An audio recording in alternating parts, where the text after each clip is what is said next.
ಬಂಧುಗಳೇ ನಮಸ್ಕಾರ, ಹೇಗಿದ್ದೀರಿ ಎಲ್ಲರೂ?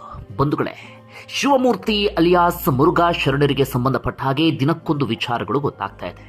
ಮತ್ತೊಂದು ಕಡೆಯಿಂದ ಪ್ರಕರಣದ ತನಿಖೆ ಚುರುಕುಗೊಳ್ತಾ ಇದೆ. ಆದರೆ ಎಷ್ಟರ ಮಟ್ಟಿಗೆ ನ್ಯಾಯ ಸಿಗುತ್ತೋ ಅದಂತೂ ಗೊತ್ತಿಲ್ಲದಂತ ವಿಚಾರ. ಇದರ ನಡುವೆ ಇನ್ನೊಂದು ಸ್ಫೋಟಕ ವಿಚಾರವನ್ನ ಒಡನಾಡಿ ಸಂಸ್ಥೆಯವರೇ ಇದೀಗ ಬಾಯ್ಬಿಟ್ಟಿದ್ದಾರೆ. ನಾವೆಲ್ಲರೂ ಕೂಡ ಇಬ್ಬರು ವಿದ್ಯಾರ್ಥಿನಿಯರಿಗೆ ದೌರ್ಜನ್ಯ ಆದ ಬಗ್ಗೆ, ಇಬ್ಬರು ವಿದ್ಯಾರ್ಥಿನಿಯರಿಗೆ ಸಮಸ್ಯೆ ಆದ ಬಗ್ಗೆ ಮಾತನಾಡ್ತಾ ಇದ್ದೀವಿ.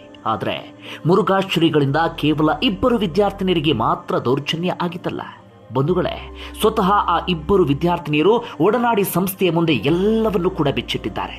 ಜೊತೆಗೆ ಆ ವಿದ್ಯಾರ್ಥಿನಿಯರು ಒಂದಷ್ಟು ವಿದ್ಯಾರ್ಥಿಗಳ ಹೆಸರನ್ನು ಕೂಡ ಕೊಟ್ಟಿದ್ದಾರೆ.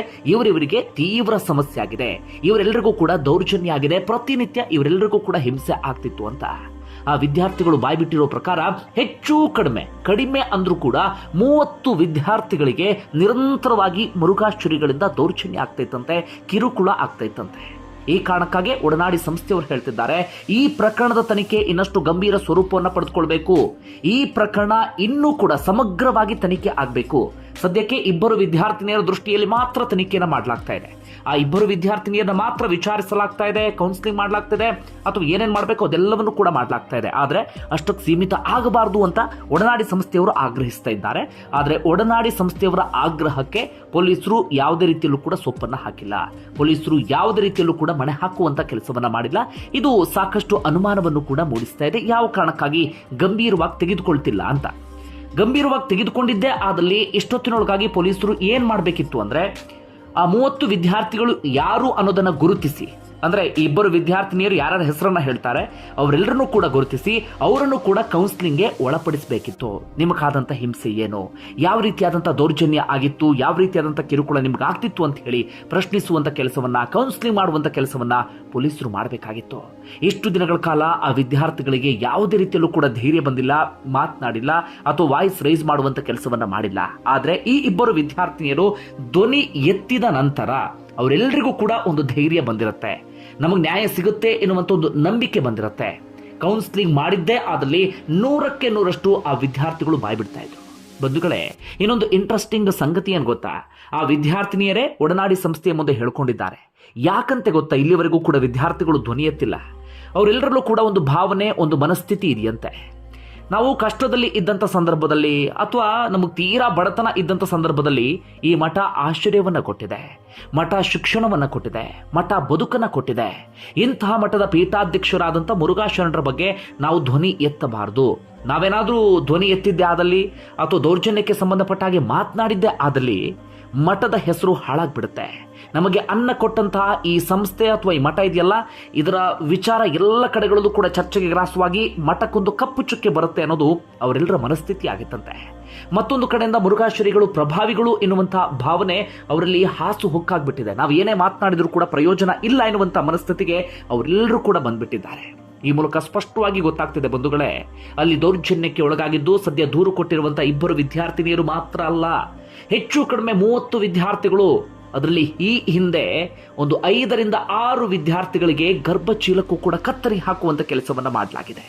ಅವರ ಗರ್ಭಚೀಲವನ್ನೇ ಕೀಳಿಸಿದ್ದಾರಂದ್ರೆ ಅದೆಂತಹ ದೌರ್ಜನ್ಯ, ಅದೆಂತಹ ಕಿರುಕುಳ, ನಾವ್ಯಾರು ಕೂಡ ಅದನ್ನು ಊಹೆ ಮಾಡಿಕೊಳ್ಳೋಕ್ಕೂ ಕೂಡ ಸಾಧ್ಯ ಆಗುವುದಿಲ್ಲ ಬಂಧುಗಳೇ. ಮತ್ತೊಂದು ಕಡೆಯಿಂದ ಆ ವಿದ್ಯಾರ್ಥಿಗಳ ಪೋಷಕರಿಗೆ ವಿಚಾರ ಗೊತ್ತಾದರೂ ಕೂಡ ಅವರು ಮಾತನಾಡುವಷ್ಟು ಧೈರ್ಯವಂತರಲ್ಲ, ಅಥವಾ ಮಾತನಾಡುವಷ್ಟು ಅವರಿಗೆ ಒಂದು ರೀತಿಯಲ್ಲಿ ಆ ಮುರುಘಾ ಶ್ರೀಗಳ ಬಗ್ಗೆನೋ ಆತಂಕನೋ ಅಥವಾ ಇನ್ನೊಂದು ಯಾವುದೋ ಕಾರಣಕ್ಕಾಗಿಯೋ ಪೋಷಕರು ಕೂಡ ಗಪ್ಚುಪ್ ಎನ್ನುವ ರೀತಿಯಲ್ಲಿ ಇದ್ರು. ಆದರೆ ಈಗ ಪೊಲೀಸರಿಗೆ ಒಂದೊಳ್ಳೆ ಅವಕಾಶ ಇದೆ. ಯಾಕಂದ್ರೆ ಪೋಷಕರು ಕೂಡ ಮಾತನಾಡ್ತಾರೆ ಈಗ. ಯಾಕಂದ್ರೆ ಒಬ್ಬೊಬ್ಬರಾಗ ಹೊರಗಡೆ ಬಂದು ಎಲ್ಲರೂ ಕೂಡ ಮಾತನಾಡೋದಕ್ಕೆ ಶುರು ಮಾಡ್ಕೊಂಡಿದ್ದಾರೆ. ಆ ವಿದ್ಯಾರ್ಥಿಗಳು ಕೂಡ ಮಾತನಾಡ್ತಾರೆ. ಹೀಗಾಗಿ ಅವರೆಲ್ಲರನ್ನೂ ಕೂಡ ವಿಚಾರಿಸಬೇಕಾಗತ್ತೆ, ಏನ್ ಕತೆ, ಏನ್ ಆಗ್ತಾ ಇತ್ತು ಅಂತ ಹೇಳಿ ಪ್ರಕರಣವನ್ನ ಇನ್ನಷ್ಟು ಸಮಗ್ರವಾಗಿ ತನಿಖೆಯನ್ನ ಮಾಡಬೇಕಾಗತ್ತೆ. ಇಲ್ಲ ಬರೀ ಇಬ್ಬರು ವಿದ್ಯಾರ್ಥಿನಿಯರೇ ಅಂತೇಳಿ ಈ ಪ್ರಕರಣವನ್ನ ಸೀಮಿತಗೊಳಿಸ್ಬಿಟ್ರೆ ಇವತ್ತಲ್ಲ ನಾಳೆ 100ಕ್ಕೆ 100ರಷ್ಟು, ಈಗಲೇ ಹೇಳ್ತೀನಿ ಬರೆದಿಟ್ಕೊಳ್ಳಿ, 100ಕ್ಕೆ 100ರಷ್ಟು ಮುರುಘಾ ಶ್ರೀಗಳಿಗೆ ಜಾಮೀನು ಸಿಗುತ್ತೆ. ಅವರಿಗೆ ಜಾಮೀನು ಸಿಗೋದಿಕ್ಕೆ ಏನೇನು ವ್ಯವಸ್ಥೆಯನ್ನ ಮಾಡಬೇಕು ಅದೆಲ್ಲವನ್ನು ಕೂಡ ಹಂತ ಹಂತವಾಗಿ ಮಾಡಲಾಗ್ತಾ ಇದೆ. ಕಾರಣ ಮುರುಘಾ ಶ್ರೀಗಳು ಜೈಲಲ್ಲಿ ಕಳೆಯೋದಕ್ಕಿಂತ ಇದೀಗ ಆಸ್ಪತ್ರೆಯಲ್ಲೇ ಹೆಚ್ಚಿನ ಸಮಯವನ್ನು ಕಳೆಯುವಂತ ಪರಿಸ್ಥಿತಿ ಎದುರಾಗಿದೆ. ಜಿಲ್ಲಾಸ್ಪತ್ರೆಗೆ ದಾಖಲಿಸಲಾಗ್ತಾ ಇದೆ. ಹೀಗಾಗಿ ಕೋರ್ಟ್ಗೆ ಏನು ವರದಿಯನ್ನ ಕೊಡಲಾಗುತ್ತೆ ಗೊತ್ತಾ, ಅವರಿಗೆ ಅನಾರೋಗ್ಯ ಸಮಸ್ಯೆ ಇದೆ, ಇಂಥ ರೀತಿಯಲ್ಲಿ ಸಮಸ್ಯೆ ಇದೆ, ಹಾಗೆ ಹೀಗೆ ಅಂತೇಳಿ ವರದಿಯನ್ನ ಕೊಡಲಾಗುತ್ತೆ. ನಮ್ಮ ಕಾನೂನಿನ ಪ್ರಕಾರ ಅನಾರೋಗ್ಯ ಸಮಸ್ಯೆ ಏನಾದರೂ ತೀವ್ರವಾಗಿತ್ತು ಅಂತಾದ್ರೆ ಅವರು ಜಾಮೀನು ಪಡೆದುಕೊಳ್ಳೋದಕ್ಕೆ ಅರ್ಹರಾಗ್ತಾರೆ. ಈ ಅನಾರೋಗ್ಯದ ನೆಪವನ್ನು ಒಡ್ಡಿಯೇ ಜಾಮೀನನ್ನು ಪಡೆದುಕೊಳ್ಳೋದಕ್ಕೂ ಕೂಡ ಸಂಚನ್ನು ರೂಪಿಸಲಾಗ್ತಾ ಇದೆ. ಅದೇ ನ್ಯಾಯಾಧೀಶ ಆಗಿರುವಂಥ ಕೋಮಲ್ ಅವ್ರ ಮುಂದೆನೆ ಹೋಗಬೇಕಾಗತ್ತೆ. ಆದರೆ ಆ ಸಂದರ್ಭದಲ್ಲಿ ಕೋಮಲ್ ಅವರು ಕೂಡ ಏನು ಮಾಡೋದಕ್ಕೆ ಸಾಧ್ಯ ಆಗೋದಿಲ್ಲ. ಜಾಮೀನನ್ನು ಮಂಜೂರು ಮಾಡಲೇಬೇಕಾಗಿರುವಂಥ ಪರಿಸ್ಥಿತಿ ಕೂಡ ಎದುರಾಗುತ್ತೆ. ಇನ್ನು ಪ್ರಕರಣಕ್ಕೆ ಸಂಬಂಧಪಟ್ಟ ಹಾಗೆ ಆಲ್ಮೋಸ್ಟ್ ಎಲ್ಲ ಆರೋಪಿಗಳು ಕೂಡ ಒಂದು ರೀತಿಯಲ್ಲಿ ಶರಣಾದಂತಾಗಿದೆ. ಅವರೆಲ್ಲರೂ ಕೂಡ ಸರಿಯಾಗಿ ಬಾಯಿ ಬಿಡಿಸ್ಬೇಕಾಗತ್ತೆ. ಆಗ ಒಂದೊಂದೇ ವಿಚಾರಗಳು ಬಯಲಿಗೆ ಬರುತ್ತೆ. ಬಂಧುಗಳೇ, ಯಾಕೆ ಈ ಪ್ರಕರಣ ಎಷ್ಟರ ಮಟ್ಟಿಗೆ ಗಂಭೀರ, ಯಾಕೆ ನಾವೆಲ್ಲರೂ ಕೂಡ ಇದಕ್ಕೆ ಸಂಬಂಧಪಟ್ಟ ಹಾಗೆ ಚರ್ಚೆ ಮಾಡಬೇಕು, ಮಾತನಾಡಬೇಕು, ಈ ಪ್ರಕರಣವನ್ನು ಜೀವಂತವಾಗಿಡುವಂಥ ಕೆಲಸವನ್ನು ಮಾಡಬೇಕು ಅಂದರೆ ಎಲ್ಲರ ನಂಬಿಕೆಯನ್ನು ಹುಸಿಗೊಳಿಸ್ಬಿಟ್ಟಿದ್ದಾರೆ ಮುರುಘಾ ಶರಣರು. ಅಪ್ಪಾಜಿ ಅಂತ ಪ್ರೀತಿಯಿಂದ ಕರೆತಿದ್ದಂಥ ಆ ವಿದ್ಯಾರ್ಥಿಗಳ ಮೇಲೆ ಕೈ ಹಾಕೋದಿಕ್ಕೆ ಅದು ಹೇಗೆ ಮನಸ್ಸು ಬಂತು, ನಾವ್ಯಾರೂ ಕೂಡ ಊಹೆ ಮಾಡ್ಕೊಳ್ಳೋಕೆ ಸಾಧ್ಯ ಆಗೋದಿಲ್ಲ. ಮುರುಘಾ ಶರಣರ ವಯಸ್ಸು ಹೆಚ್ಚು ಕಡಿಮೆ 62ರಿಂದ 64 ವರ್ಷದ ಆಸುಪಾಸಿನಲ್ಲಿದ್ದಾರೆ. ಈ ವಯಸ್ಸಿನಲ್ಲಿ ಆ ಮಕ್ಕಳ ವಯಸ್ಸಿನ ಮಕ್ಕಳು ಎಲ್ಲರೂ ಕೂಡ ಪ್ರೌಢಶಾಲೆಯನ್ನು ಓದ್ತಾ ಇದ್ದಂಥವ್ರು, SSLC ವಿದ್ಯಾರ್ಥಿಗಳು, ಅವ್ರ ಮೇಲೆ ಕೈ ಹಾಕೋದಿಕ್ಕೆ, ಅವರನ್ನ ದುರ್ಬಳಕೆ ಮಾಡ್ಕೊಳ್ಳೋದಿಕ್ಕೆ, ಅವರನ್ನ ಮಿಸ್ಯೂಸ್ ಮಾಡ್ಕೊಳ್ಳೋದಿಕ್ಕೆ ಅದು ಹೇಗೆ ಮನಸ್ಸು ಬಂತು ಅಂತ ತನ್ನ ಮಂಚವನ್ನು ಹಾಸುವಂತ ಭವಿಷ್ಯವನ್ನು ರೂಪಿಸ್ಕೊಳ್ಬೇಕಾದಂಥ ವಿದ್ಯಾರ್ಥಿಗಳು, ಅಂತಹ ವಿದ್ಯಾರ್ಥಿಗಳ ಕೈಯಲ್ಲಿ ಮಂಚವನ್ನು ಸರಿಪಡಿಸ್ಕೊಳ್ಳೋದು, ಬೆನ್ನು ಇಚ್ಕೊಳ್ಳೋದು, ಬೆತ್ತಲಾಗಿ ಮಲಗಿ ಮಸಾಜ್ ಮಾಡಿಸ್ಕೊಳ್ಳೋದು, ಬೇಡ ಬೇಡ ಅಂತ ಕೈ ಮುಗಿದು ಅವ್ರ ಖಾಸಗಿ ಅಂಗಾಂಗವನ್ನು ಮುಟ್ಟೋದು, ಬೇರೆ ಬೇರೆ ರೀತಿಯಲ್ಲಿ ದೌರ್ಜನ್ಯವನ್ನು ಎಸಗೋದು, ಕೊನೆಗೂ ಕೂಡ ಬೇಡ ಅಂತೇಳಿ ಹಿಂದೆ ಸರಿದ್ರೆ ಆ ಹಣ್ಣಿನಲ್ಲೋ ಅಥವಾ ಇನ್ನೊಂದು ಯಾವುದೋ ಆಹಾರ ಪದಾರ್ಥದಲ್ಲೋ ಮತ್ತಿನ ಔಷಧಿಯನ್ನು ಕೊಟ್ಟು ಅರೆಪ್ರಜ್ಞಾವಸ್ಥೆಯಲ್ಲಿದ್ದಂಥ ಸಂದರ್ಭದಲ್ಲಿ ಅವರನ್ನು ಬಳಸ್ಕೊಳ್ಳೋದು, ಇದೆಲ್ಲವನ್ನು ಕೂಡ ನಾವು ಸಿನಿಮಾದಲ್ಲಿ ನೋಡಿದ್ವಿ. ಆಶ್ರಮ್ ವೆಬ್ ಸೀರೀಸ್ ಇತ್ತಲ್ಲ, ಅದರಲ್ಲಿ ನೋಡಿದ್ವಿ. ಆದರೆ ಇದೀಗ ಎಲ್ಲದಕ್ಕೂ ಕೂಡ ಮುರುಘಾ ಮಠವೇ, ಅದ್ಭುತವಾದಂಥ ಪರಂಪರೆ ಇರುವಂಥ ಆ ಮಠವೇ ಸಾಕ್ಷಿಯಾಗ್ಬಿಡ್ತು. ಆ ಮಠದ ಪೀಠಾಧ್ಯಕ್ಷರೇ ಇಂತಹ ಕೆಲಸವನ್ನು ಮಾಡಿದ್ರಲ್ಲ, ಅದನ್ನು ನಮ್ಗೆ ಯಾರಿಗೂ ಕೂಡ ರಿಸೀವ್ ಮಾಡೋದಕ್ಕೂ ಕೂಡ ಆಗ್ತಾ ಇಲ್ಲ. ಅಷ್ಟು ಕಷ್ಟಕರವಾದಂಥ ವಿಚಾರ. ಇನ್ನು ಯಾಕೆ ಈ ಪ್ರಕರಣದಲ್ಲಿ ನಮ್ಗೆ ಅನುಮಾನಗಳು ಬಲವಾಗಿ ಮೂಡೋದು ಅಂದರೆ, ಹಂತ ಹಂತವಾಗಿ ಮುರುಘಾ ಶ್ರೀಗಳು ಮಾಡಿದ್ದೆಲ್ಲವೂ ಕೂಡ ನಾಟಕ. ಪ್ರಕರಣ ಗಂಭೀರ ಸ್ವರೂಪವನ್ನು ಪಡೆದುಕೊಳ್ತಾ ಇದ್ದ ಹಾಗೆ ಮುರುಘಾ ಶ್ರೀಗಳು ಬೇರೆ ಕಡೆ ಎಸ್ಕೇಪ್ ಆಗೋದಕ್ಕೆ ಪ್ರಯತ್ನವನ್ನು ಪಡ್ತಾರೆ. ಅದಾದ ನಂತರ ಮಠಕ್ಕೆ ಬರ್ತಾರೆ. ಆನಂತರವೂ ಕೂಡ ಕಾನೂನು ಕುಣಿಕೆಯಿಂದ ತಪ್ಪಿಸ್ಕೊಳ್ಳೋದಕ್ಕೆ ಏನೇನೋ ಪ್ಲಾನ್ಗಳನ್ನು ಮಾಡ್ತಾರೆ. ಆದರೆ ಅಂತಿಮವಾಗಿ ಅವರು ಶರಣಾಗ್ತಾರೆ. ಯಾಕಂದ್ರೆ ಶರಣಾಗಲೇಬೇಕಾದಂಥ ಅನಿವಾರ್ಯ ಪರಿಸ್ಥಿತಿ ಎದುರಾಯಿತು. ಅಲ್ಲಿವರೆಗೂ ಕೂಡ 6 ದಿನಗಳ ಕಾಲ ಸಂತ್ರಸ್ತರ ಜೊತೆಗೆ ಸಂಧಾನಕ್ಕೆ ಪ್ರಯತ್ನವನ್ನು ಪಡ್ತಾರೆ. ಮೊದಲು ಅನುಮಾನ ಮೂಡಿದ್ದಲ್ಲೇ ಒಂದು ಆಡಿಯೋ ವೈರಲ್ ಆಯ್ತು, ನೀವೆಲ್ಲರೂ ಕೂಡ ಗಮನಿಸಿರ್ತೀರಿ. ಸಂಧಾನಕ್ಕೂ ಸಿದ್ಧ, ಸಮರಕ್ಕೂ ಸಿದ್ಧ ಎನ್ನುವಂತ ಮಾತನ್ನು ಹೇಳ್ತಾರೆ. ಏನು ಸಂಧಾನ ಅಂದ್ರೆ ಅರ್ಥ?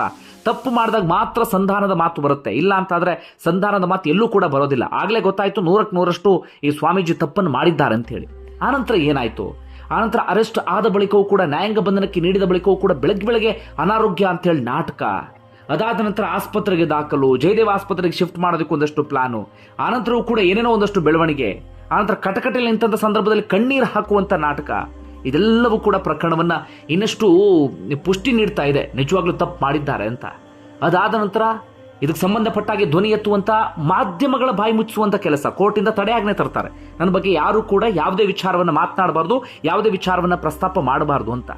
ಇಲ್ಲಿವರೆಗೆ ಪೀಠಾಧ್ಯಕ್ಷರಾಗಿ ಎಲ್ಲ ಅಧಿಕಾರವನ್ನೂ ಕೂಡ ಅನುಭವಿಸಿ, ಜನರ ಹೊಗಳಿಕೆಯನ್ನ ಸ್ವೀಕರಿಸಿ, ಜನರ ಭಕ್ತಿಯನ್ನ ಸ್ವೀಕರಿಸಿ, ಈಗ ಅವರನ್ನ ತೆಗಳುವಂತ ಸಂದರ್ಭದಲ್ಲಿ, ತಪ್ಪನ್ನ ಎತ್ತಿ ತೋರಿಸುವಂತ ಸಂದರ್ಭದಲ್ಲಿ ಇಷ್ಟು ದಿನ ಮಾತನಾಡಿದಂತ ಮಾಧ್ಯಮಗಳು, ಇಷ್ಟು ದಿನ ಹೊಗಳಿದಂತ ಮಾಧ್ಯಮಗಳು ಈಗ ಅವ್ರ ಬಗ್ಗೆ ಮಾತನಾಡಬಾರ್ದಂತೆ, ಈಗ ತೆಗಳಬಾರದಂತೆ, ಈಗ ಅವರ ತಪ್ಪನ್ನ ಎತ್ತಿ ತೋರಿಸಬಾರದಂತೆ. ಏನರ್ಥ? ಸಾರ್ವಜನಿಕ ಜೀವನದಲ್ಲಿ ಇರುವಂತಹ ವ್ಯಕ್ತಿ, ಒಂದು ದೊಡ್ಡ ಮಟ್ಟದ ಪೀಠಾಧ್ಯಕ್ಷರಾಗಿ ಕೆಲಸವನ್ನ ಮಾಡ್ತಾ ಇದ್ದಂಥವ್ರು, ಎಷ್ಟೋ ಜನರಿಗೆ ಬುದ್ಧಿಯನ್ನ ಹೇಳ್ತಾ ಇದ್ದಂಥವ್ರು, ಇಂತಹ ವ್ಯಕ್ತಿ ಮೇಲೆ ಆರೋಪಗಳು ಕೇಳಿ ಬಂದಂತಹ ಸಂದರ್ಭದಲ್ಲಿ ನೀವು ಮಾತನಾಡಬೇಡಿ, ಬಾಯಿ ಮುಚ್ಕೊಂಡಿರಿ ಅಂದ್ರೆ ಏನರ್ಥ?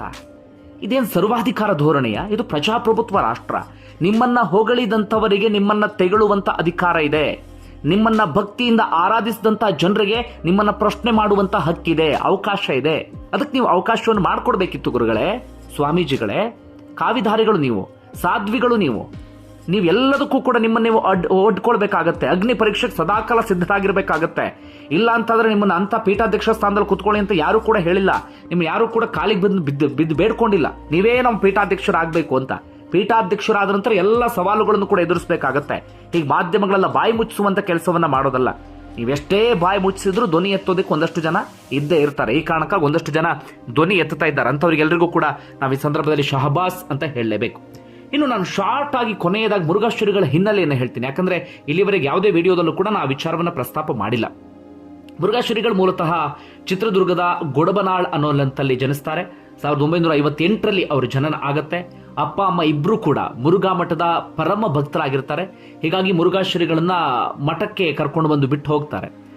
ಅಲ್ಲೇ ಅವರಿಗೆ ಆಶ್ರಯ ಸಿಗುತ್ತೆ, ಅಲ್ಲೇ ಅವರಿಗೆ ಶಿಕ್ಷಣ ಸಿಗುತ್ತೆ, ತಮ್ಮ ಬಾಲ್ಯ ಎಲ್ಲವನ್ನೂ ಕೂಡ ಅಲ್ಲೇ ಕಳೀತಾರೆ. ಈ ಹಿಂದೆ ಮಲ್ಲಿಕಾರ್ಜುನ ಮುರುಘರಾಜೇಂದ್ರ ಸ್ವಾಮಿಗಳು ಇದ್ದಂಥ ಸಂದರ್ಭದಲ್ಲಿ ಅವರ ಆಶ್ರಯದಲ್ಲಿ ಬೆಳೀತಾ ಹೋಗ್ತಾರೆ.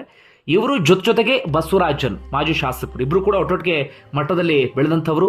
ಇವರಿಬ್ಬರ ನಡವಳಿಕೆ, ಬುದ್ಧಿವಂತಿಕೆ ಎಲ್ಲವೂ ಕೂಡ ಇಷ್ಟ ಆಗೋದಕ್ಕೆ ಶುರುವಾಗುತ್ತೆ. ಹೀಗಾಗಿ ಈ ಹಿಂದೆ ಇದ್ದಂಥ ಮಲ್ಲಿಕಾರ್ಜುನ ಮುರುಘಾ ಶ್ರೀಗಳ ಆತ್ಮೀಯತೆಯನ್ನು ಇವರಿಬ್ಬರು ಕೂಡ ಗಳಿಸ್ತಾ ಹೋಗ್ತಾರೆ. ಅವರ ಒಂದು ಆತ್ಮೀಯ ಬಳಗದಲ್ಲೂ ಕೂಡ ಇವರಿಬ್ಬರು ಗುರುತಿಸ್ಕೊಳ್ತಾ ಹೋಗ್ತಾರೆ. ಹೀಗಾಗಿ ಮುರುಘಾ ಶ್ರೀಗಳಿಗೆ ಆರಂಭದಲ್ಲೇ ಹಂತ ಒಳ್ಳೊಳ್ಳೆ ಪಟ್ಟಗಳೆಲ್ಲವೂ ಕೂಡ ಸಿಗೋದಿಕ್ಕೆ ಶುರುವಾಗುತ್ತೆ. 1978ರಲ್ಲಿ ಶಿರಸಿ ರುದ್ರದೇವರ ಮಠದ ಮರಿದೇವರಾಗ್ತಾರೆ. 1982ರಲ್ಲಿ ಅದೇ ಶಿರಸಿ ರುದ್ರದೇವರ ಮಠದ ಪಟ್ಟಾಧಿಕಾರವನ್ನು ವಹಿಸಿಕೊಳ್ತಾರೆ. 84ರಲ್ಲಿ ಹಾವೇರಿ ಮಠದ ಪೀಠಾಧ್ಯಕ್ಷರಾಗ್ತಾರೆ. 91ರಲ್ಲಿ ಚಿತ್ರದುರ್ಗ ಮಠದ ಪೀಠಾಧ್ಯಕ್ಷರಾಗ್ತಾರೆ. ಪೀಠಾಧ್ಯಕ್ಷರಾದ ನಂತರ ಮುರುಘಾ ಶರಣರು ಹೆಚ್ಚು ಪ್ರಸಿದ್ಧಿ ಬಂದಿದ್ದು ಯಾವ ಕಾರಣಕ್ಕಾಗಿ ಅಂದರೆ ಅವರು ಕ್ರಾಂತಿಕಾರಿ ಅಥವಾ ವೈಚಾರಿಕತೆಯ ನೆಲೆಗಟ್ಟಿನಲ್ಲಿ ಹೆಚ್ಚೆಚ್ಚಾಗಿ ತಮ್ಮನ್ನು ಗುರುತಿಸ್ಕೊಳ್ತಾರೆ. ಜಾತಿ ಭೇದವನ್ನ ತೊಡೆಯುವಂಥ ಕೆಲಸವನ್ನ ಮಾಡ್ತಾರೆ, ಅಥವಾ ಒಂದಷ್ಟು ಕ್ರಾಂತಿಕಾರಕ ವಿಚಾರಗಳನ್ನ ಮುನ್ನೆಲೆಗೆ ತರುವಂಥ ಕೆಲಸವನ್ನು ಮಾಡ್ತಾರೆ. ಮೌಢ್ಯಾಚರಣೆಯನ್ನ ಒಂದು ರೀತಿ ಹೋಗಲಾಡಿಸುವಂಥ ಕೆಲಸವನ್ನು ಕೂಡ ಮಾಡ್ತಾ ಹೋಗ್ತಾರೆ. ಪ್ರಮುಖವಾಗಿ ಶಿವಲಿಂಗ ಪೂಜೆಯನ್ನು ನಿಲ್ಲಿಸಿಬಿಡ್ತಾರೆ. ಅಲ್ಲಿ ಗ್ರಂಥಗಳನ್ನು ಇಟ್ಟು ಅದಕ್ಕೆ ಪೂಜೆ ಮಾಡಿ ಅಂತ ಹೇಳ್ತಾರೆ. ಅಮಾವಾಸ್ಯೆ ದಿನವೇ ಸಾಮೂಹಿಕ ವಿವಾಹವನ್ನು ಮಾಡಿಸ್ತಾರೆ. ಯಾವ ಅಮಾವಾಸ್ಯೆ ಇದು ಅಂತೇಳಿ ಪ್ರಶ್ನೆ ಮಾಡ್ತಾರೆ. ನಾಗರಕ್ಕೆ ಹಾಲಿರಬೇಡಿ, ಆ ಹಾಲನ್ನು ಮಕ್ಕಳಿಗೆ ಕೊಡಿ ಎನ್ನುವಂಥ ಮಾತನ್ನು ಹೇಳ್ತಾರೆ. ಇದೆಲ್ಲವನ್ನೂ ಕೂಡ ನಾನು ಗೌರವಿಸ್ತೀನಿ. ಇದೆಲ್ಲವೂ ಕೂಡ ಒಳ್ಳೊಳ್ಳೆ ವಿಚಾರ. ಇದು ಕೇವಲ ಉದಾಹರಣೆ ಅಷ್ಟೇ. ಈ ರೀತಿಯಾಗಿ ಸಾಕಷ್ಟು ಕ್ರಾಂತಿಕಾರಕ ವಿಚಾರಗಳನ್ನ ಮುನ್ನೆಲೆಗೆ ತರುವಂಥ ಕೆಲಸವನ್ನು ಮಾಡ್ತಾರೆ. ಆಲ್ಮೋಸ್ಟ್ ಮೌಢ್ಯವನ್ನ ತುಂಡರಿಸುವಂತ ಕೆಲಸವನ್ನ ಮಾಡ್ತಾರೆ. ಕೇವಲ ಲಿಂಗಾಯತ ಮಠ ಅಲ್ಲ ಇದು, ಪ್ರತಿಯೊಂದು ಜಾತಿಗೂ ಸೇರಿದಂತ ಮಠ ಅಂತ ಹೇಳಿ ಶರಣರು ಕೂಡ ಬಿಂಬಿಸುವಂತ ಕೆಲಸವನ್ನು ಕೂಡ ಮಾಡ್ತಾರೆ.